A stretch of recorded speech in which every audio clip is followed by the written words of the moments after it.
우리 원영석 변호사님 모셨습니다. 안녕하세요. 네, 반갑습니다. 원영석 변호사입니다. 네, 주말 잘 보내셨습니까? 예, 주말 잘 보냈습니다.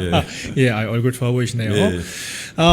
일단 그래서 방미 일정 얘기를 좀 뒤로 미루고 우리 이 얘기를 먼저 해보겠습니다. 솔직히 저는 뉴스 난지도 몰랐어요. 이제 한동훈 씨한테 워낙 관심이 없어가지고. 근데 그 팬클럽들이 또 북값 우르르 내려가서 민폐 끼치고 왔다더라고요. 기사가 떨렁 하나 났는데 제가 보니까 해피마켓이라는 행사를 지지자들이 자발적으로 한대요. 한동훈 팬클럽들이 북값에 내려가서 우르르 내려가서 버스 대절해서 해피마켓이라는 행사를 하면서 지역 상인들 물건 사주고 우리 한동훈 지지해주세요 뭐 이런 캠페인을 한다는데 근데 오히려 민폐만 끼쳤다라고 하는 평가들이 많아요. 그래서 북값이 한동훈의 무덤이 되는 거 아니냐 네, 이제 예. 이런 평가들이 쇄도하고 있습니다. 아무 뭐 무소속으로 뭐 어디 출마하겠다 뭐 이런 거에 대해서 뭐 어차피 뭐 당 사람이 아니니까 네. 뭐 그 판단에 대해서 뭐 하면 하는 건데 네, 이런 게 있어요. 지금 그 조국과 한동훈의 저는 비슷한 급이라고 보는데 네. 판을 보는거나 아니면 선택이나 이런 것들은 좀 비교되는 부분이 있습니다. 무슨 말이냐면 조국은 부산 사람이에요. 맞아요. 조국은 부산 사람인데도 이번에 그 북구갑에 나오질 않아요. 아마 본인이 대선 대선의 어떤 그런 로드맵을 생각을 한다 그러면 부산에 나올 만한 유혹을 굉장히 많이 느꼈을 거예요. 네. 그리고 뭐 사실 부산 사람들이 조국 별로 안 좋아하는데 네. 근데 당사자는 그렇게 생각 안 하거든요. 고향이니까. 예, 그리고 자기가 부산에서 자기를 환대하는 사람들한테 둘러싸여 있기 때문에 항상 보면 그 부산에 자기가 인기 없다 이런 생각을 잘 안 하게 돼요. 네. 그런데 조국이 부산 북구 갑을 나가지 않고 지금 평택 나간다고 하잖아요. 네. 근데 이거는 왜 그렇냐면 뭐 민주당에서 그렇게 요청했다고 하는데 그것도 어느 정도 저는 좀 뭐 이해되는 국면이 뭐냐.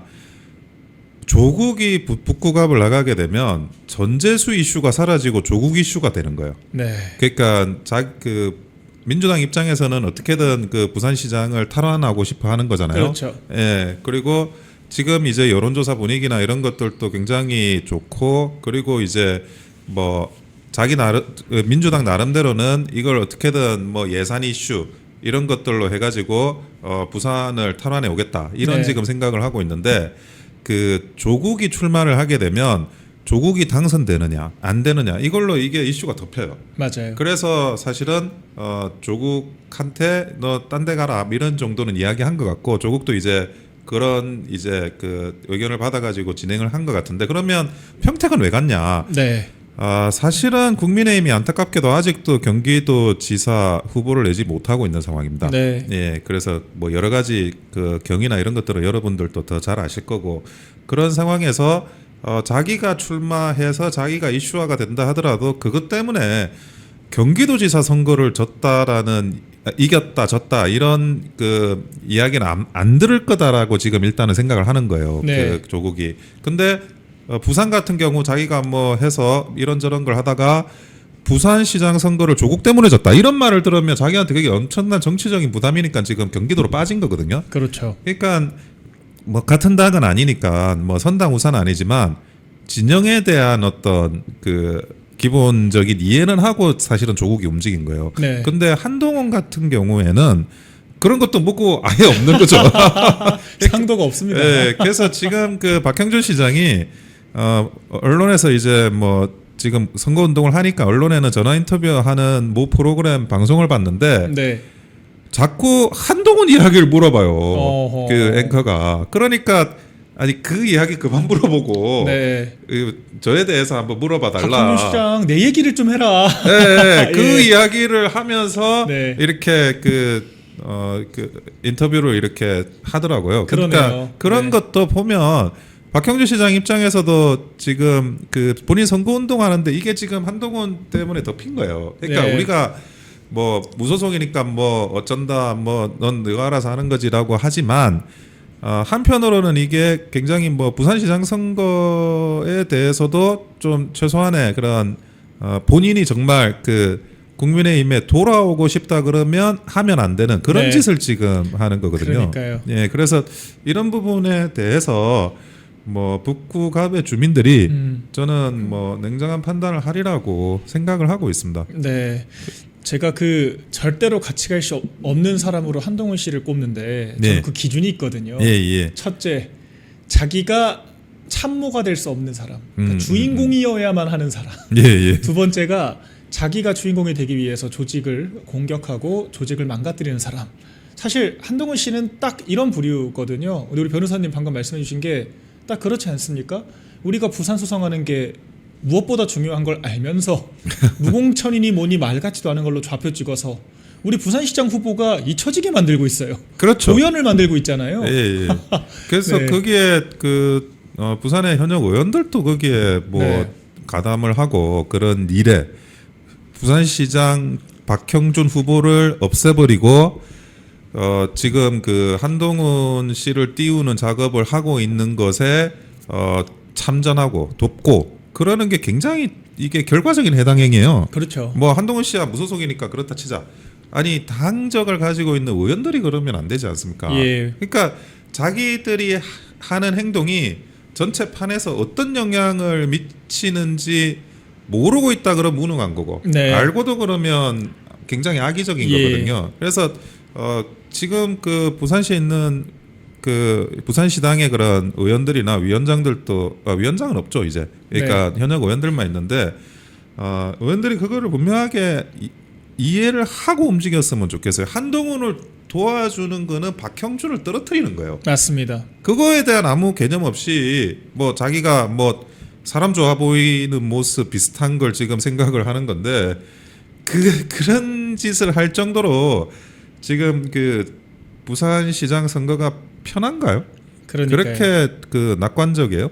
그러니까 지금 여론조사 뭐 이렇게 뒤처지고 있고 해야 될 것들이 많은데 그런 것들에 대한 기본적인 자각, 정치적인 자각이 필요하다라는 말씀을 분명하게 드립니다. 네. 그 연장선에서 하나만 더 질문드리자면 김종혁 씨는 지금 부산에서 그 여론조사 조금 따라잡고 있거든요, 저희가. 네, 예. 그것도 한동훈의 나비 효과다. 그러니까 저희 지금 저희 상식으로는 선거 방해 행위를 하고 있고 오죽하면 박형준 시장이 기자들한테 예. 한동훈 좀 그만 물어봐라 할 예. 정도인데 저쪽은 한동훈이 무조건 기승전 한동훈, 우주의 중심이 한동훈인 거예요. 한동훈 나비 효과로 부산 지지율이 올라갔다라고 하는 분석 그거는 뭐 어떻게 보십니까? 이런 건데 뭐든지 다 그 좋은 쪽으로 해석을 한다고 이제 하는 거지만 그것도 좀 정도가 있다. 네. 그 말씀을 좀 드리고 그리고 박형준 시장의 그 가장 어려움이 뭐냐? 네, 그게 뭐 다른 거는 이제 그 외생적인 변수라고 한다면 네, 내부에 있는 변수가 뭐냐면 박형준 시장이 별로 한 게 없다라고 하는 부산시내 평이 있어요. 예, 근데 사실 박형준 시장이 한 게 많아요. 네, 성과도 많아요. 그런데 그 평이 왜 있느냐? 홍보가 안 된 거거든요. 음흠. 그래서 지금 이 선거 운동의 전략이 뭐가 돼야 되냐? 네, 박형준 시장이 시정을 하면서 한 업적들 네. 이걸 홍보해야 돼요. 예, 사실 뭐 별로 한 게 없는 줄 알았는데 네, 정말 한 게 많구나라는 그런 이제 그 홍보절 광고 이걸 계속 해줘야 되거든요. 네, 근데 그 스피커의 채널이라는 거는 이게 한정이 돼 있는 건데 그거를 전부 한동훈이라는 채널이 잠식을 하게 되면 네, 그러면 어떻게 되죠? 그거는 박형준 시장을 완전히 좀 이렇게 그 본인이 홍보할 수 있는 기회를 망치는 거예요. 네. 그러니까 전혀 그런 분석은 이거는 정반대 분석을 한다. 예, 이게 사실 뭐 일종의 노르웨이산 제주 은갈치 같은 거죠. 노르웨이산이면 제주 은갈치는 아니잖아요. 그렇죠. 제주 은갈치면 노르웨이 산이면 안 되잖아요. 그렇죠. 이게 그런 노르웨이산 제주 은갈치 같은 이야기다라는 네. 말씀을 드립니다. 네, 저희가 한 3분 뒤 정도에 국민의힘에서 국회에서 장동혁 대표 방미 관련된 기자간담회가 있을 예정인데 저희가 그 전에 짧게만 하나 더 얘기를 좀 나눠볼게요. 예. 김용 씨가 2심 유죄관하고 보석이 돼서 나와 있지 않습니까? 예. 근데 뭐 출판 기념회도 하고 뭐 정치 활동들 해서 문매를 맞았는데 이번에 보궐선거 나온다고 또 공식화를 했어요. 네, 어떻게 보시나요? 그러니까 이 부분은 참 이 말이 안 되는 건데 나라가 정말. 정상적인 사고라고 하면 네. 이해가 안 되는 그런 그 국민들을 우롱하는 처사죠. 네. 이 우롱하는 처사고 어떻게 뭐 지금 20유죄 받은 사람이 이거를 나올 수가 있겠습니까? 이거 굉장히 비상식적이고 그냥 도덕이 없다. 네. 근본적인 예. 그런 말씀을 제가 드리고 싶어요. 근데 무엇보다 이런 논의 자체가 있다는 게 네. 사실은 김용희 보고를 아마 받으면 아마 경기도를 받을 것 같아요. 아하. 어딘가 경기도 네. 어딘가를 될 받을 것 만한 같은데. 대로. 예. 예.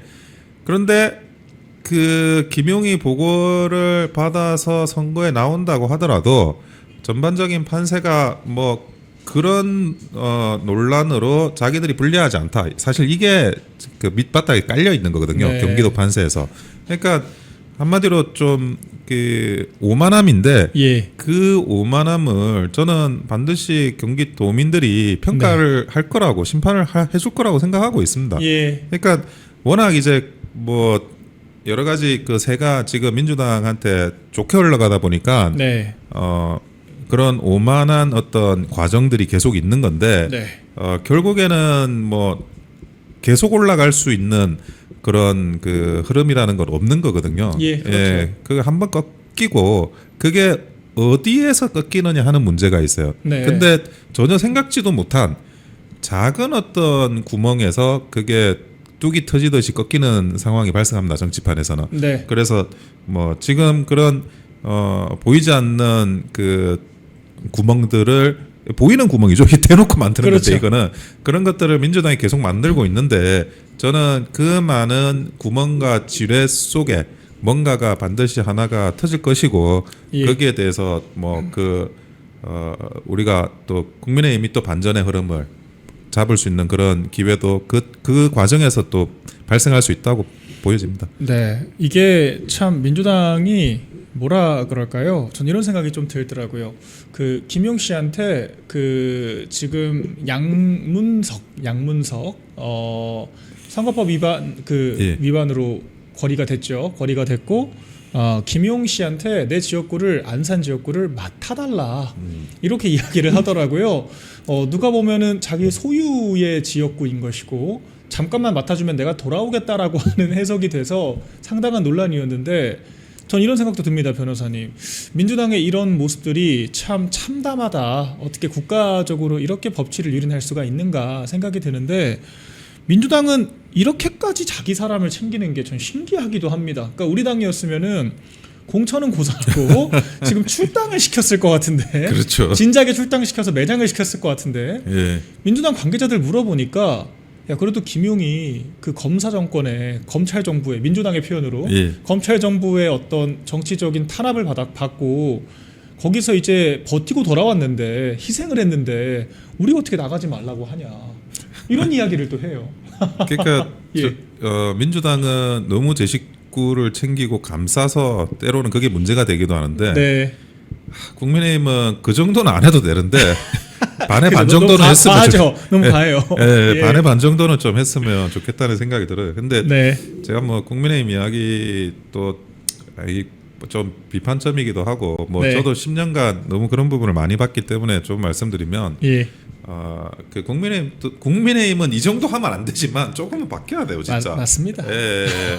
국민의힘은 자그만 하자를 잡아서 쳐내는데 너무나 네. 만성적으로 중독돼 있어요. 그러니까요. 예. 그러니까 사람을 귀하게 쓸 줄 모르고 사람을 귀하게 생각하지도 않고 네. 그래서 사실 뭐 제가 여러 이제 그 사람들 저하고 같이 실무적으로 일했던 사람들이 지금은 뭐 네. 방금 이제 기자회견 예. 시작됐다고 한번 해서 보고 볼까요? 오시겠습니다. 예, 보시죠. 장덕 대표 기자간담회 시작합니다. 선거를 앞두고 방미를 결정하기까지 깊은 고민이 있었습니다. 논란이 따를 것도 충분히 예상을 했습니다.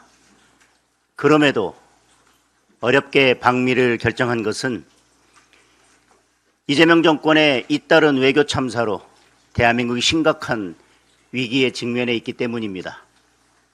그런 차원에서 저는 시종 일관 국익을 중심에 두고 전략적 정당 외교를 펼치는데 최선을 다했습니다. 미국 정부와 의회, 조야를 아울러 많은 분들을 만나 의견을 들었고 우리의 입장도 충실하게 전달을 했습니다. 미국 공화당 핵심 인사들과 실질적인 한라인을 구축하여 흔들리는 한미 동맹을 지탱할 신뢰의 토대를 만들었습니다. 백악관, 국무부 등 미국 정부 주요 인사들을 만나 통상, 협상 등 산적한 경제 현안에 대해 의견을 나누고 상호 협력을 지속해 나갈 소통 창구도 열었습니다. 헤리티지 재단, 미국 국제공화연구소, IRR 방문 등을 통해 미국 조야의 전문가들과도 폭넓은 의견을 교환했습니다. 국민의힘이 미국과 대화를 시작할 길을 열었고 앞으로 진짜 소통을 통해 진짜 대책을 만들어 나갈 것입니다. 이번 방미 성과를 좀 더 구체적으로 설명드리자면 크게 세 가지로 정리할 수 있습니다. 먼저 이란 전쟁으로 국제 정세가 급변하는 상황에서 미국은 동맹 파트너인 대한민국이 경제적, 국제적 지위에 걸맞은 역할을 해주기를 강력하게 요구하고 있었습니다. 실제로 한국이 필요한 역할을 해주기를 바란다는 비공개 요청도 있었습니다. 이와 관련하여 미국 측의 여러 주요 인사들은 이란 전쟁에 대한 우리 정부의 입장이 무엇인지를 물었습니다. 최근 이재명 대통령의 이스라엘 관련 발언에 대해서도 진위가 무엇인지 궁금해하고 있었습니다. 미국도 대한민국 대통령의 발언을 심각하게 보고 있음을 실제로 확인할 수 있었습니다. 저는 이재명 정부의 한미 동맹에 대한 시각이 과거 보수 정권들과 많이 다르다고 해도 한미 동맹에 대한 우리 국민의 지지와 신뢰는 변함이 없고 대한민국은 궁극적으로 한미 동맹을 지켜나갈 것임을 강력하게 설득했습니다. 그리고 그 과정에서 보수 정당인 국민의힘이 제대로 역할을 할 것임을 확인시켰고 이를 위해 공화당을 중심으로 하는 미국 내 보수 진영과 더욱 단단히 공조해 나가기로 뜻을 모았습니다. 둘째로 한반도 평화를 이뤄가기 위한 한미 공조와 협력 방안에 대해서도 충분히 의견을 나눴습니다. 미국은 북한의 핵 문제와 최근 연이은 미사일 발사를 매우 심각하게 바라보고 있습니다. 이런 위기 국면에 양국 정부 간 소통이 잘 이루어지지 않고 안보 협력조차 어려움을 겪는 상황에 대해 많은 미국 측 인사들이 깊은 우려를 갖고 있었습니다. 남북관계와 대북 정책에 대한 미국의 입장은 확고합니다. 바로 힘에 의한 평화입니다. 제가 만난 미국 행정부와 상하원 의원 가운데 대북 유화책을 지지하는 사람은 단 한 사람도 없었습니다. 저는 국민의힘 역시 힘에 의한 평화를 기조로 하고 있으며 한미 동맹을 중심으로 안보를 더욱 강화하는 것만이 한반도 평화를 지키는 길임을 여러 차례 강조했습니다. 이를 위해 국민의힘과 미국 공화당이 더욱 긴밀하게 소통하면서 필요한 역할을 하기로 뜻을 모았습니다. 마지막으로 통상, 협상 등 양국 경제의 미래가 걸린 문제들도 허심탄회하게 의견을 나눴습니다. 미국 측은 최근 쿠팡 사태를 비롯한 우리 정부의 정책에 대해 반복적으로 우려를 표시했습니다. 그리고 미국 기업이 중국계 기업에 비해 오히려 차별을 받는다는 인식을 강하게 갖고 있었습니다. 미국에 진출한 한국 기업들이 활발하게 뛸 수 있도록 미국 정부가 좋은 환경을 만들어 주었듯이 한국 역시 차별 없는 환경을 만들어 달라는 요청도 있었습니다. 또한 일본은 줄 것을 주고 챙길 것은 챙겨가는데 한국은 스탠스가 어정쩡해 보인다는 조야의 언급도 있었습니다. 저는 야당 대표로서 국익이 걸린 경제 현안들을 챙기기 위해 최선을 다했습니다. 우리의 경제 현실을 미국 측에 상세하게 설명하는 한편 핵 추진 잠수함 건조 사업을 비롯해서 실질적으로 우리에게 도움이 되는 협력 방안들을 논의했습니다. 무엇보다 우리 진출 기업들이 많은 어려움을 겪고 있는 비자 문제 해결을 강력하게 요청했습니다. 미 국무부 고위 관계자로부터 사소한 문제라도 있으면 즉각 연락해달라는 답변과 함께 긴밀한 소통을 통해 함께 문제를 풀어가기로 했습니다. 앞으로 국민의힘의 역할이 필요한 상황이 발생하면 제가 직접 미국과 소통하며 문제 해결에 앞장설 것입니다. 저와 국민의힘은 이번 방미 성과들이 경제 회생과 민생 회복으로 이어질 수 있도록 최선을 다하겠습니다. 이번에 구축한 여러 소통 채널을 기반으로 한미동맹 강화와 경제협력 확대를 적극적으로 이끌어 가겠습니다. 궁금하신 사안들은 질문 주시면 답변 드리겠습니다.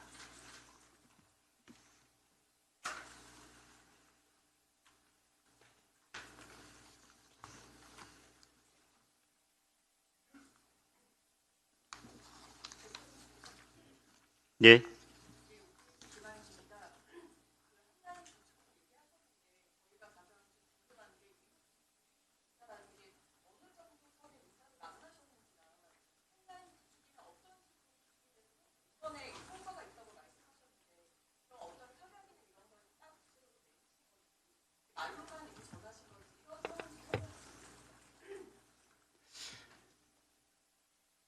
상하 의원들은 어떤 분들을 만났는지 이미 제가 공개를 했습니다. 다만 국무부 관계자나 행정부 관계자들은 저희들이 현안 브리핑을 받음에 있어서 누구를 만났는지 그리고 직급은 어떻게 되는지에 대해서 비공개를 전제로 저희들이 현안 브리핑과 간담회를 가졌습니다. 외교 관례상 이를 공개하는 것은 적절치 않다고 생각합니다. 정동영 장관처럼 외교 관례를 무시하고 아무 비밀이나 마음대로 공개하기 때문에 이런 미국과의 관계에 큰 문제가 생기고 외교적으로 문제가 생기는 거라고 생각합니다.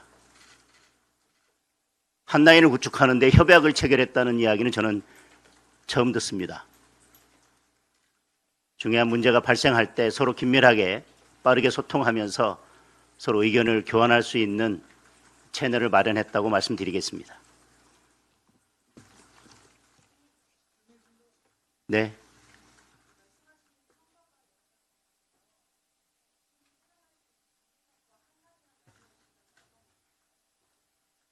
조금 전에도 말씀드렸지만 우리 기업들이 어려움을 겪고 있는 비자 문제에 대해서 필요한 경우 협조를 통해서 적극 해결해 주겠다는 국무부 고위 관계자 답변을 듣고 왔습니다. 말씀드리지만 외교에 있어서 실질적으로 어떤 협약을 맺거나 할 수 있는 것은 정부가 할 수 있는 것입니다. 야당 대표로서는 어떤 협약을 체결하거나 구체적인 문제를 해결함에 있어서 일정한 한계를 가질 수밖에 없다는 것도 저는 인정하고 이번 방미에 대한 평가가 이루어져야 된다고 생각합니다. 네. 지방선거를 앞두고 대표가 미국에 간 것에 대한 비판의 목소리도 좋긴 한데요. 어떤 부분에서 지금보다 정리 일단 질문이 잘못된 것 같습니다. 지선보다 방미가 중요한 것이 아니라 지선을 위해서 방미했다는 말씀을 드리겠습니다. 이재명 정부가 대미 외교에 있어서 계속 문제를 야기하고 있습니다. 최근에 대통령의 발언도 그렇고 정동영 장관이 일으킨 문제도 그렇습니다. 이런 경우에 야당이라도 나서서 네, 저희가 그 속보가 들어오면은 속보 기사 가지고 다시 그 브리핑 내용 정리해드리도록 하겠고요. 이제 저희 원은석 변호사님과 짧게 오늘 이제 입장 발표하신 거에 대해서 논평을 좀 해보겠습니다. 변호사님 어떻게 좀 보셨나요?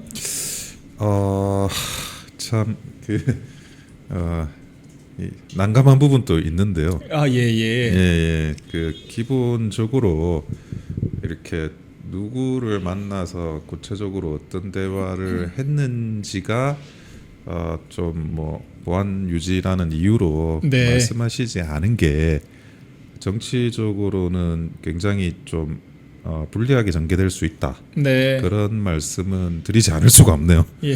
예. 그리고 기본적으로 이제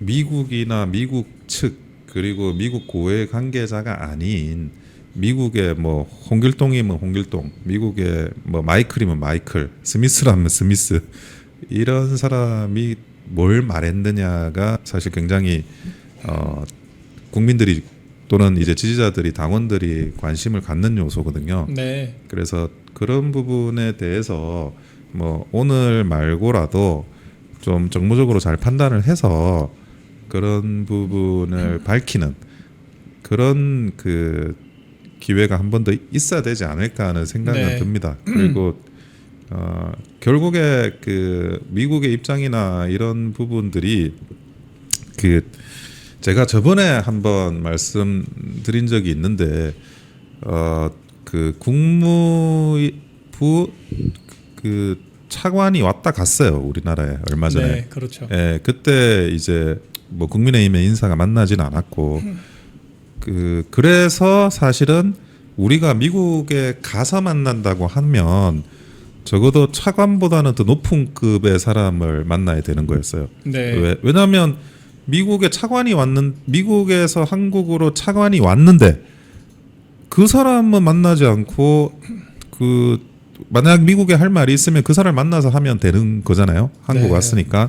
그래서 이제 저는 좀 더 고위급이 있어야 이게 좀 맥락이 되고 말이 되고 미국으로 넘어간 이유가 된다라는 말씀을 저번 방송에 아마 말씀을 드렸을 겁니다. 그래서 그런 부분에 대해서 뭐 장도혁 대표께서 좀 뭐 꼭 뭐 이번 시간이 아니라 하더라도 다시 한번 생각을 해보시는 게 어떨까라는 네. 그런 말씀을 드리고 그리고 지금 이제 여러 가지 뭐 일들이 있을 거예요. 그러니까 또 지도부로서 해야 되는 그런 의결이라든지 이런 것도 산적해 있을 텐데 신속하게 그 당의 그런 일들을 또 처리해 나가는 게 필요할 거라고 보여지고 그리고 조금 이제 뭐 안타까운데 그러니까 원래 했던 목표와 그 목표대로 일이 안 될 수도 있습니다. 예. 네. 근데 그렇다 하더라도 좀 더 소상하게 당원들한테 설명하는 과정이 있어야 되지 않을까 하는 생각이 드네요. 네. 일단 뭐 제가 부언을 드리자면은 최근에 정동영 통일부 장관이 북한 관련된 미국에서 제공받은 자료를 좀 마음대로 오픈했다가 미국 측이 사실 좀 유감 표명까지 했고요. 거의. 그리고 지금 100페이지 정도 매일 그 공유가 되는 정보들이 이제는 공유가 안 되고 있다고 해요. 그래서 이게 외교 관계에서 좀 보안 문제도 중요할 것 같기는 합니다. 예, 어쨌거나 물론입니다. 예. 그 미 행정부 입장에서는 야당 대표가 카운터파트가 아니잖아요. 제가 좀 전해 들은 바로도 청와대 기류도 장동혁 대표에 대해서 호의적이지만 이게 카운터파트의 개념으로 만나야 하는 것이지. 그러니까 상하원 의원들은 부담이 없잖아요. 뭐 예. 의원들끼리 만나는 거야. 그 이름 다 공개되고 사진 공개되고 하지만 국무부는 좀 어렵지 않을까 전망들이 있었는데 아마 그런 식으로 지금 정리를 하신 것 같고 근데 우리 변호사님 말씀하신 것처럼 뭐 이를테면은 그 지난 대선 때 한덕수 권한대행과 트럼프 대통령의 통화 직접은 공개가 안 됐지만 예, 또 예. 흘러나오거든요. 그렇죠. 흘러나오기 예, 때문에 예. 또 그런 방식으로 저희가 충분히 어떤 기류나 어떤 좀 사람들과의 교류, 어떤 좀 워딩들이 좀 있었는지 조금 더 디테일한 것들도 찾아볼 수 있지 않을까 생각을 좀 해봅니다. 예, 예. 네, 알겠습니다. 우리 이제 예. 미국 얘기는 이 정도로 하고요. 예.